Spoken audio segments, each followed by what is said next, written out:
ఇప్పుడు ప్రేమ అనే వ్యామోహంలో పడి ఒక అబ్బాయితో బలాదూరు తిరుగుతోంది. అయ్యో ఇది నిజమా? నా 12 కన్నులతో చూసి తిని నిన్ను హెచ్చరించడం నా బాధ్యత కావున హెచ్చరించి తిని వెళ్ళు, వెంటనే వెళ్ళి ఏదో ఒకటి చెయ్యి. సుబ్రహ్మణ్య, ఏమిటండి ఏమైంది? ఓ చెడ్డ కల వచ్చింది మన అమ్మాయి గురించి. అమ్మాయి చెడిపోయినట్టు కలొచ్చిందా? ఇంకా ఎవరికి వెళ్ళుండదులే. నా తండ్రి సుబ్రహ్మణ్యేశ్వరుడు వరదాచార్య రూపంలో వచ్చి వరదాచార్య ఉంటాడు. హలో వరదాచారి. నేనే మాట్లాడుతున్నానని నీకెలా తెలుసు? నాకు తెలుసులే, ఏమిటి విషయం? ఇక్కడ కాలేజీలో చదువుకుంటున్న మీ అమ్మాయి జానకి ఎవరితోనో తిరుగుతోంది అంతే కదా? ఎలా తెలుసు? నాకు సుబ్రహ్మణ్యేశ్వరుడు చెప్పాడులే. ఓహో, సుబ్రహ్మణ్యేశ్వర స్వామి కళ్ళ ముందే చెప్పేశాడా? నువ్వు ఫోన్ పెట్టే, నేను చూసుకుంటా. ఏమిటండి ఎవరు ఫోన్లో? మన వరదాచారి. నా సుబ్రహ్మణ్యేశ్వరుడు చెప్పింది నిజమైందే. ఏమిటి? జానకి ఎవరినో లవ్ చేస్తుందట.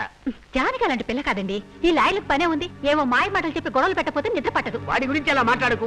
రేపు జరగబోయేది వాడు ఇవాడే చెప్తాడు. వాడి సంగతి నీకు తెలుసా నాకు తెలుసా? శ్రీశైలం మందు పాతర ఏయ్, 10 మంది ఇస్తే వెళ్ళిపోతాలే? దుర్మరణం. నిన్నేరా? ఏంటి బా పేపర్ చదువుతున్నావా? ఇదిగో తీసుకో. పేపర్ నేను చదవక్కర్లేదు. వెళ్ళి టెలిగ్రామ్ ఇవ్వు. టెలిగ్రామా? అవును. ఎందుకు? పార్వతికి ఒంట్లో బాగలేదని జానకి ఆ. అర్జెంటుగా ఒక టెలిగ్రామ్ ఇవ్వు పో. అక్కయ్య లక్షణంగానే ఉందిగా. ఆగు, నాకో సందేహం. ఏంటి? జానకి కాలేజ్ ఎగ్గొట్టి ఒక అబ్బాయితో లవ్ లో పడింది అంతేగా? అది నీకెలా తెలుసు? నువ్వు ఆవులిస్తేనే పేగులు లెక్కెడతా. ఆ. That is security Srisailam. పోరా, వెళ్ళి టెలిగ్రామ్ ఇవ్వు పో. సరే వెళ్తానా. బావేంటి